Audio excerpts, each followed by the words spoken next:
The pen tool.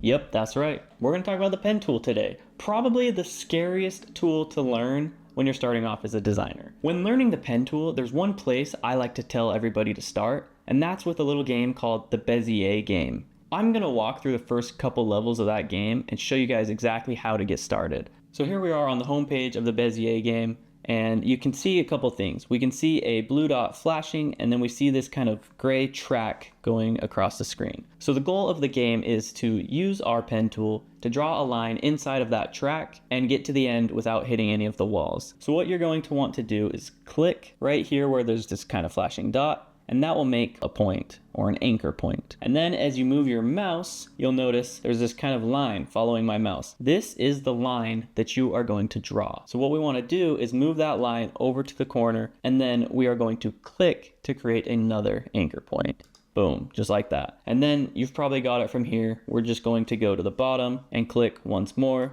All right, and we're on to number 2.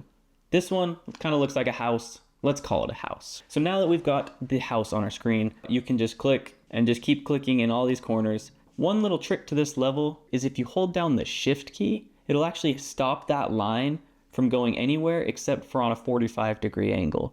So they've purposely made this house so that this roof right here is at exactly 45 degrees, and that will just help you create more straight lines when connecting them. All right, so now we're on to stage number 3. The last one was a house. This one,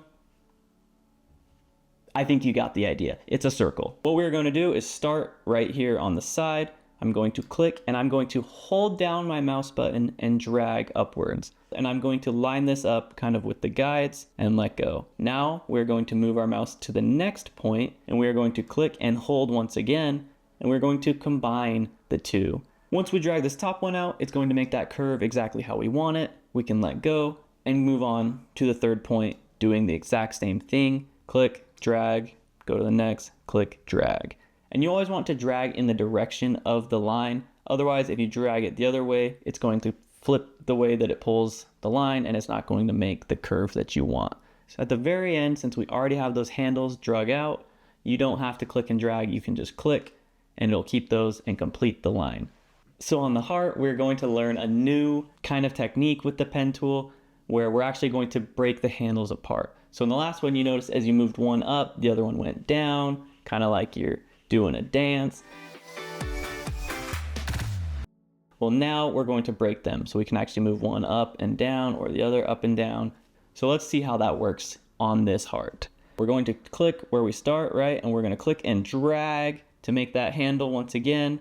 And then you are going to push Option or Alt on your keyboard and hold that down, all while still holding down the mouse button. We have not let go of that yet. And that's going to allow me to move this up to here. After we do that, it's the same process on the bottom. So once again, I'm going to click and I'm going to drag that first one all the way over. And then before I let go, I'm going to hold Option, move the second handle over, then I let go with my mouse, and then we can complete the shape. So starting with the car, we're going to start right where it tells us to. And as you can see, the first part of this bumper is just all straight lines. So take it back to the very first one. We just click, click, click. 1, 2, 3, 4.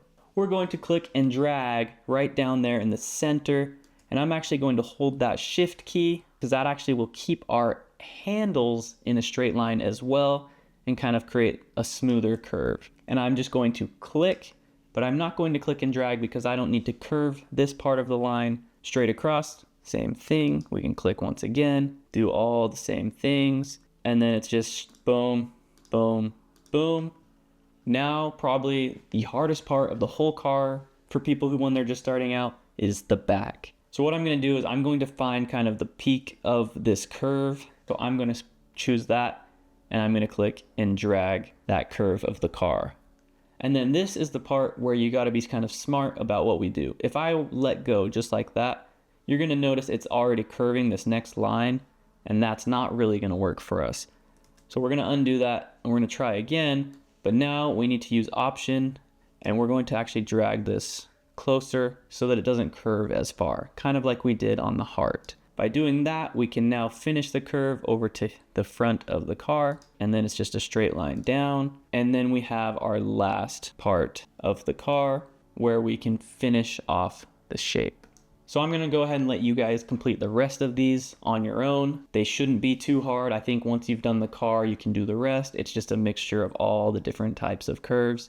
Once you have finished that entire game and you feel like you're starting to understand the pen tool, now it's time to jump into Adobe Illustrator and see how it works in actual practice. All right, guys, so that's it for the pen tool. Hopefully you have a better understanding now and you can start using this with more of your projects.